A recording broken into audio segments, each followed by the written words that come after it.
and Estral Esports between the PCS and the LLA. It was a very one-sided game one. A lot of it determined by an early lane swap. Azure getting ahead on his infamous Udyr. We'll see if that happens again in this game. I'm not that hopeful for Estral. I think the way that PSG just demolished them is very demoralizing, but I'll also say that Jose Diodo and Cody have to play a very aggressive mid-jungle. Agreed. Maokai Asol is the opposite of that. I think they probably thought that they might be able to outscale and then rely on their mechanics, but they just got completely out-macroed.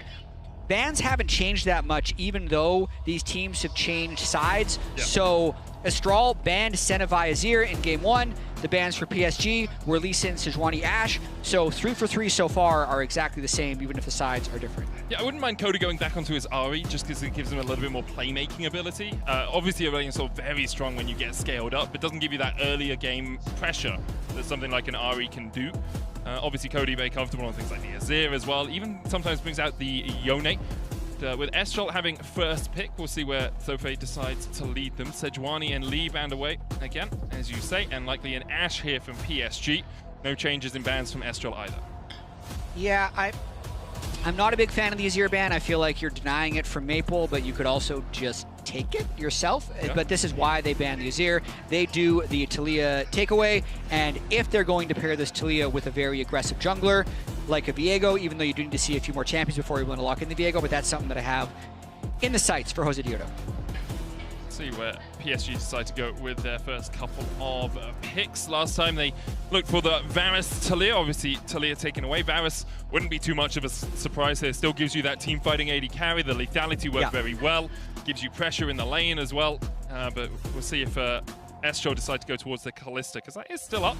Estral have also looked to the Draven in times of need. Snacker very comfortable on that. So maybe we will see that. Instead, Ahri now locked in PSG. Yep.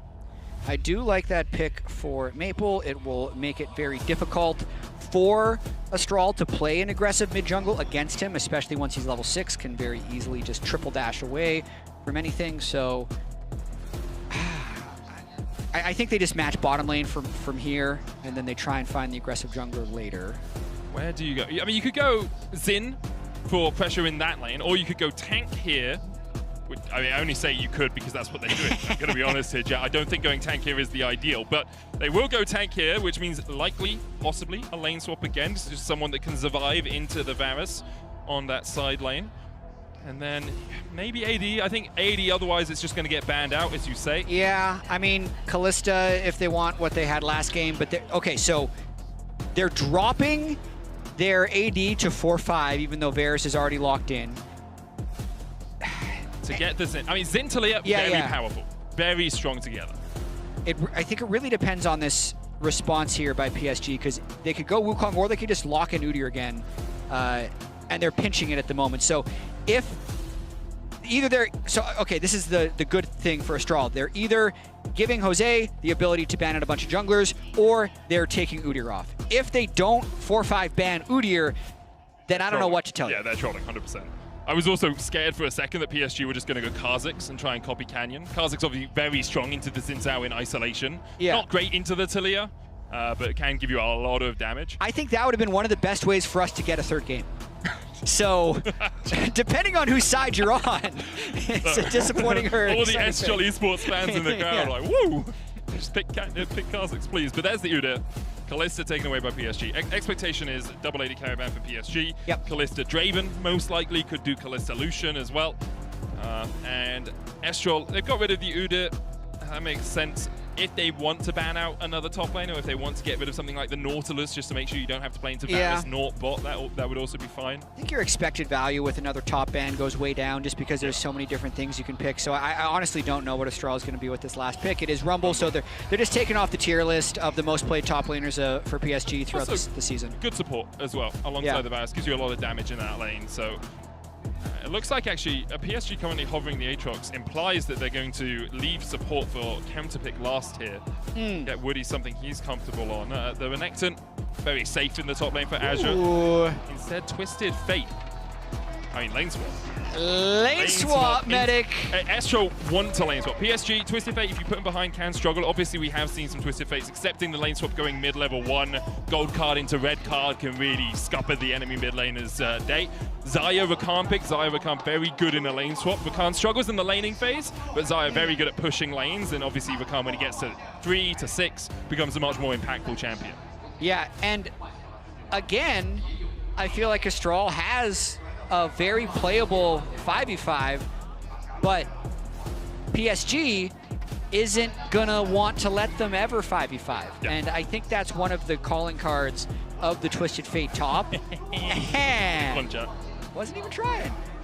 It's just jet lag. But I would say that with how well PSG was able to play side lanes in game 1 with the Udyr, having the Twisted Fate is just an extension of that. It is even worse in team fights, I feel like, because there is very poor front line for them here, so they will have to play fights much differently, much sharper. But the overall concept of just really just, you know, smothering Estral on the map is going to be the same. For Estral, backs against the wall. Lose this and you are out. Beaten by T1, beaten by PSG, back to the LLA into a world's possibility, obviously, in a few months' time. The question is obviously, first, can you make it back? Secondly, can you challenge now? Can you fight up against PSG? Maybe you find some early aggression. Maybe you find a way to stop PSG from just scaling up towards the team fights or towards this, you know, slightly more pick-heavy composition they have right now. Because in game 1, they really weren't able to find any avenues into the matchup. Yeah, I agree. And we talked a bit in game 1 about what success looks like for these teams at MSI, because I don't think it's a realistic expectation to think Estral or even PSG is going to come in and beat BLG and beat Gen G and hoist the MSI trophy. But I will say, for Estral fans, they and I hope this is not how they go out. They need to have a more potent showing than they had in game 1 here, because they had the roughest draw of everyone in their group of the 4 teams. They're the ones that had to play T1 right off the bat, right? So challenging. Insanely tall task. But I'd say in that game, like, that's the type of loss that the fans can live with. They showed aggression, they found multiple different angles to fight, and there were windows. All of those windows were locked shut by PSG in the last game, and it didn't look like they were willing to go in for fights. So here, I think Jose Diodo being on Xin Zhao instead of Maokai is going to give him way more agency to try and do things.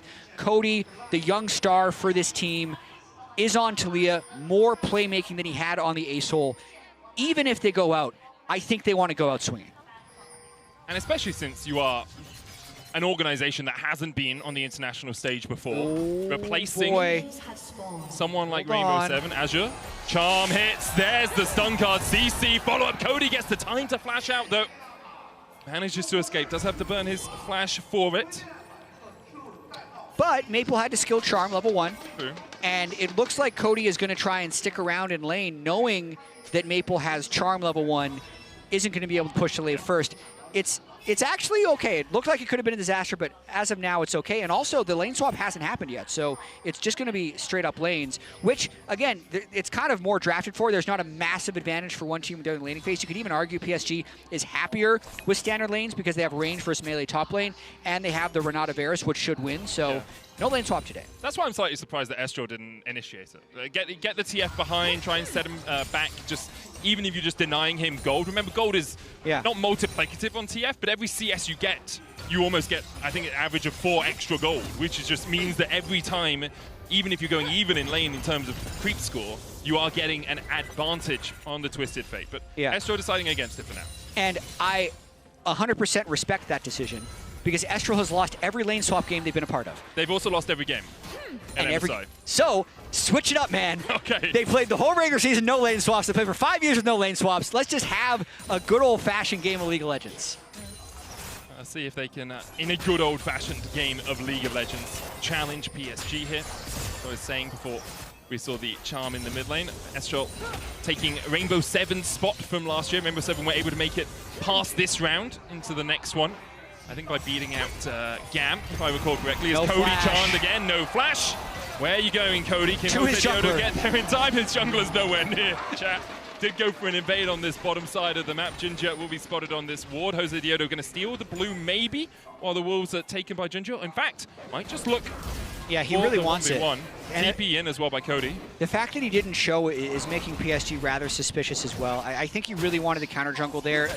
Great charms by Maple, honestly. Just 2 for 2. The level 1 charge that burned the flash, this charm to get the kill. Really going to put Cody in a tough spot. Cody teleported back, trying to shove in the wave right away, but the fact that Cody died also delayed greatly Jose Diodo's efficiency. He couldn't counter jungle a single camp there. And it's also going to push him away from his bot lane, which was really wanted to play aggressive as well. So it's a bit of a disaster having Cody die there. It really is. And even if he does die, maybe Jose Diodo just has to accept it and stay on the wolves, stay on the blue, and just take away those camps. Yeah. It's always hard in the moment because Cody was saying, oh, maybe you can save me, maybe we can turn this, but it can be difficult to make those calls and leave your teammates out to dry. As my friend Roxer says, drop the inters. Sometimes that's the play that you have to make. More apt in solo queue than in a competitive 5v5 environment, I think. But yeah, not when you're I mean, the superstar. Might say it. Yeah, it's hard to say that about pretty much anybody. You can have Faker on his team. Cody still no flash charm from Maple. And this is the cost of burning your summoner at level 1. 2 deaths now on the Estral Esports mid laner. International Maple, man. Like, he's not missing that charm. Interesting roam by Ackerman, trying to get up here. You could see the Ghost was immediately popped by Azure to get away. I like the idea with Jose Diodo collapsing as well. You have a small window as Ackerman to reset and come across with Snacker down in the bottom and able to push that in, but not really going to materialize into anything apart from a 1.3k gold lead for PSG early on here. Yeah, I mean, the only thing that would be a little bit positive for Estral is that both kills didn't go to Maple. So in the direct 1-1, because it's so bad what's actually happened in the mid lane, and so good for PSG because Janjia on his Wukong once again is going to be so threatening for Taliyah and even Xayah in team fights. The TF is undisturbed in the top lane, able to push in, soon is going to be able to get plates, and more importantly, Jose Diodo is just way behind the curve. And like when this team is cooking, Jose Diodo's at the front. And with his experience disadvantage as well as not having 2 kills, like almost all the gold differences on the Wukong versus the Xin Zhao. Jinji on his 3rd most played champ across the course of his career, about a 70% win rate on it, so I'm sure he's quite happy to get that early tunneler.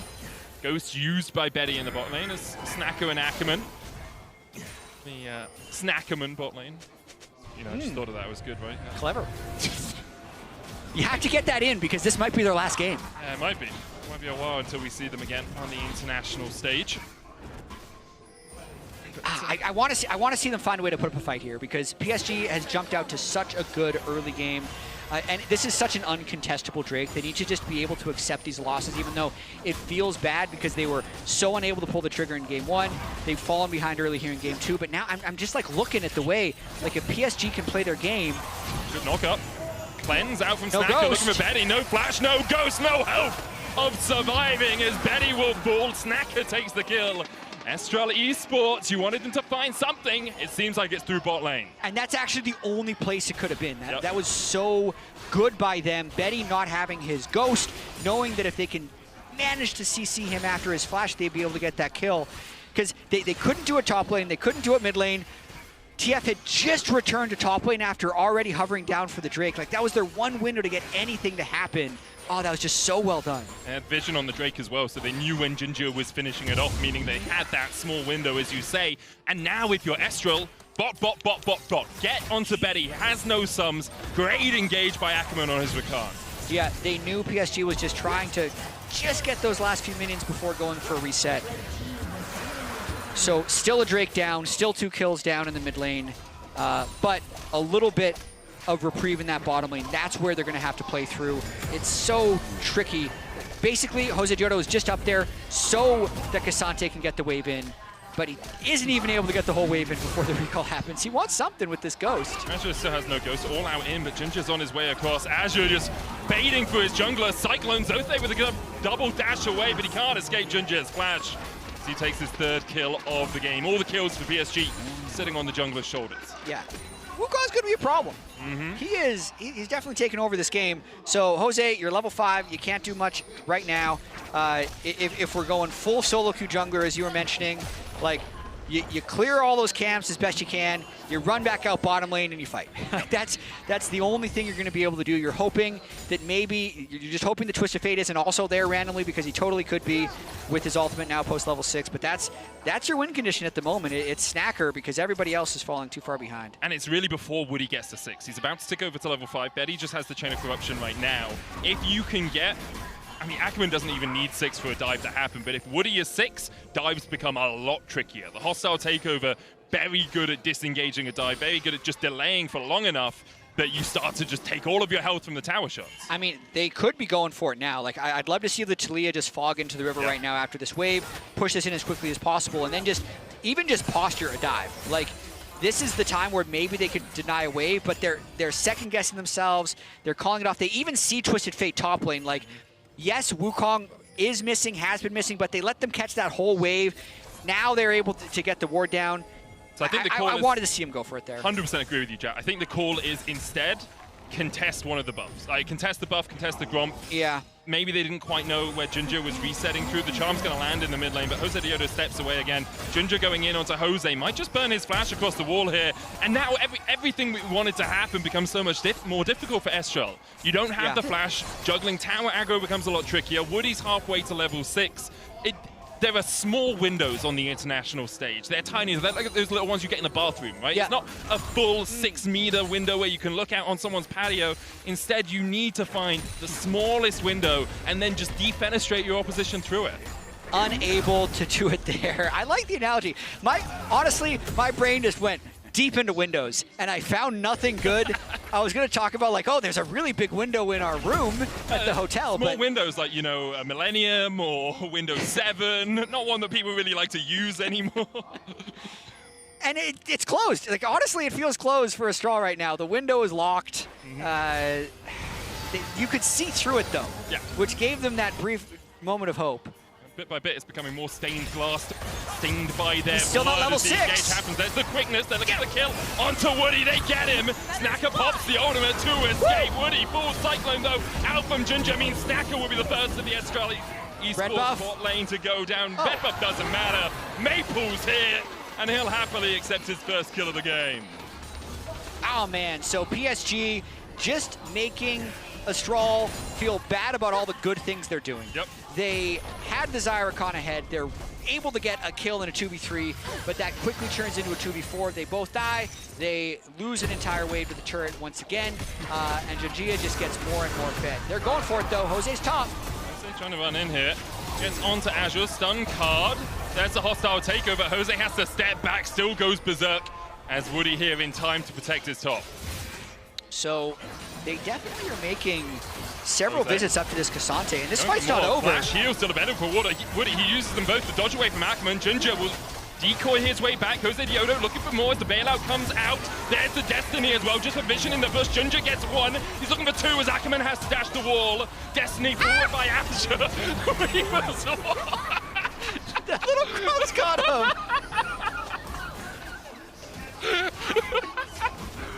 That was not good for Estral. And I think if we could just soundbite what Jat sounded like during that as Maple looks for another. Betty takes it with the piercing out. It was really, that's what everyone was thinking if you're an Estral fan. I think PSG is really close to sealing the deal here. They're going to deny the grubs from Estral. It's going to be 3-3. They don't have any good team fight structure in terms of frontline, backline, but they're really not going to need it. They're 4,000 gold ahead. The Wukong can one-shot pretty much anybody. I broke you with that. That's amazing. Really did. That was not expecting that. As we see, like, Snacker and Ackerman are doing exactly what they need to in this situation. Just everywhere else is so far behind that they don't have the support to do it, right? You had a little bit of vision in the river, but Maple's able to roam from mid first. Junju is there first on the Wukong, and even if you're winning the 2v2, it doesn't matter in the end. Yeah, and what ends up happening here is, like, a lot of times junglers will just kind of auto path top lane because they think that's where they're able to get a little bit of gold when nothing good is happening. But it's a ghost flash TF. Like, that guy's actually so hard to gank when they don't have any reasonable lockdown. And then because they move up their strongest member, Snacker here, they think they have a chance of turning it around. But it's so tricky with all these control wards and the bushes and the angles that they're having to fight on. I love the Twisted Fate ult just for a little bit of extra vision. And then Ackerman just pisses off the grubs, man. And they finish the deal with that last auto. It's a full Timon and Pumbaa. Yeah, just a little bit more to the side when you fly over that wall. But like, it's an item difference in fights like that. And it is. It's a struggle to say, because how do you come back from this position? We saw in game 1 how good PSG are at closing out from this spot. But if Junja doesn't have Sundered Sky and doesn't get the auto attacks off, healing himself in a fight, the extra crits, maybe it goes in Estral's favor. But he does, because he's 6-0 now, has a 600 gold bounty on his head. And maybe Estral can go Django Fett and look for some bounties. But on May the 4th, currently, everything seems to be coming up PSG. Nice. Well done. I also think for PSG, this is a warm-up game for them. I think they really want that rematch against FlyQuest. Would you call it an e-walkover? No, I wouldn't. I'd call it a warm-up game, medic. I say, because they won game 1 against FlyQuest. They had a very close series. I feel like they really want this rematch. Coming into this series, I actually really did think it was going to be a lot closer, but they're just putting on an absolute masterclass here in terms of how to remove opportunities from the other team. Like, I feel like they haven't even necessarily like had that many hands-diffy fights. They've just been in the right position so often that the fight kind of wins itself. They punished really well as well. Game 1, they punished the fact that Azure was able to get that experience lead. Game 2, they punished the fact that Cody didn't have flash, and because of that, he was 2 kills behind. And then they punished the fact that Ackerman and Snacker are the only ones that can look for plays. They're just very good at seeing the enemy's weaknesses, seeing the windows in their defense, and then cracking through them. And right now, they're looking to crack through this mid-tier 1 as well. They have the Rift Herald charging in. Shelly will lend a helping hand. Just look for 2 charges. You might as well. Like, you still know Cody is bot lane. Oh, he's going top. He's going top. Dun, dun. Oh, no. Come on, man. You know, before that, I was going to give him player of the game. Now he's no longer. It. Yeah. Can't even drive. Oh, Zofe. Yeah, just walks away. Destiny was popped by Azure, TP in by Cody, so it's a summoner for nothing.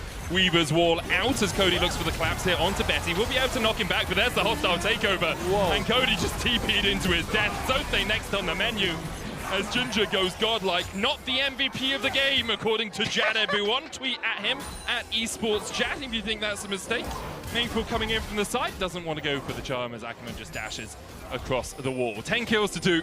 A 7,000 gold lead for PSG at 15 minutes, and this one is all done but the Nexus 4. Yeah, even more decisive than in game 1. Wow, look at that landing quantity snapshot. 2,200 gold for Junjia at 15 minutes. It's like taking the heart out of Estral, because even against T1, we're thinking like, man, Jose Dioto's playing so well. Like, their jungle support synergy is so strong.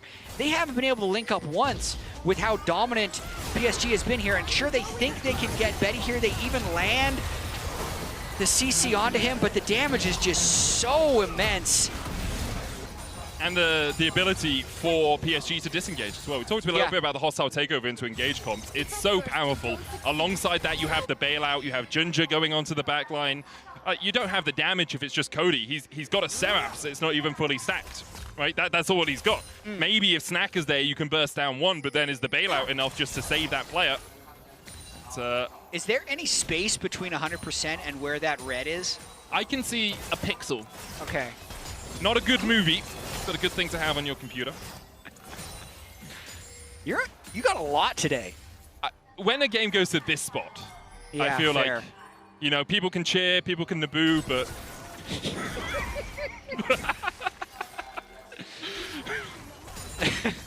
In the end, Estral showed us a lot of signs of life in the T1 game, but against PSG, their stylistic differences just don't seem to match up. PSG have been so good at just shutting them down and not taking the fights, which is where Estral, they thrive when it's a bit more skirmishy, a bit more fight heavy. PSG just took their lead and said, okay, If you want to force on us, that's fine, but we'll always be in a position where we can overload that fight. We'll always be in a position where we outnumber you in that fight. You're absolutely right. There's just no messing around for PSG in this one. Here goes Ackerman. The Weaver's wall coming in as well. Collapse onto Ginger. Hostile takeover is going to hit onto 2, though. Only Snacker not connected. Cody trying to get away. Does have the flash, but doesn't even use it. Ginger goes legendary. And, yeah, PSG now looking to collapse once again. Oh, the charm! Maple on fire this game. The Feather Storm, almost enough to take out Betty alongside the help of the tower. Crescent Guard from Jose Diodo, the Destiny coming in. The chase continues. Azure flashes forward, and Snacker meets his maker. A double for Azure. PSG get all 5 out alive, and Zope just wasn't able to join the fight. They are here to end this series and knock Estral out of MSI 2024. I'd say, if I think about the reason my expectations were thinking this series was going to be close is I looked at the way Estral played against T1, and I think T1 was just really just having fun with it and fighting, and we got to have that hands check, and we know that Estral could stick with them, but here PSG, knowing it's an elimination game, has just been so locked in the entire time, not taking unnecessary risks, but also taking risks when they need to. Like, they could easily slow roll this game, but they know they have such a lead right now. They know that they have the ability to dive with extra charges on the Ahri and the flash still on the Twisted Fate when he flies in there. 2 incredible games. Twisted Fate and Udyr here from PSG, and everything is clicking for PSG.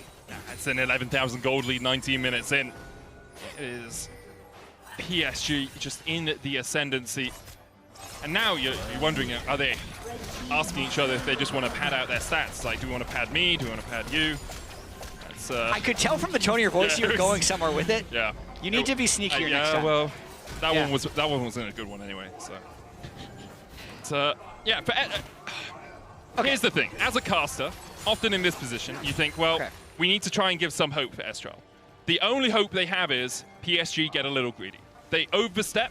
They take a fight maybe under the Nexus Towers, and then they manage to get a couple of kills. Because if Snacker gets to 5 kills and 3 items, maybe they can do something. But PSG are just so far ahead. Maybe actually a collapse while PSG are a little bit mismatched, but the TP is going to come in immediately by Maple. Looks the like dive forward, all out from Zote. Catches Betty away, but Junjo on the back line just keeping the rest of Estral from anywhere near this fight. There's 2 already, make it 3 for PSG. Junjo still has full HP, and PSG begin to collapse. You can see what Estral were thinking, but in the end, PSG very willing to take the battle. Feathers fly, Azure dodges them, and Cody is the last man to fall.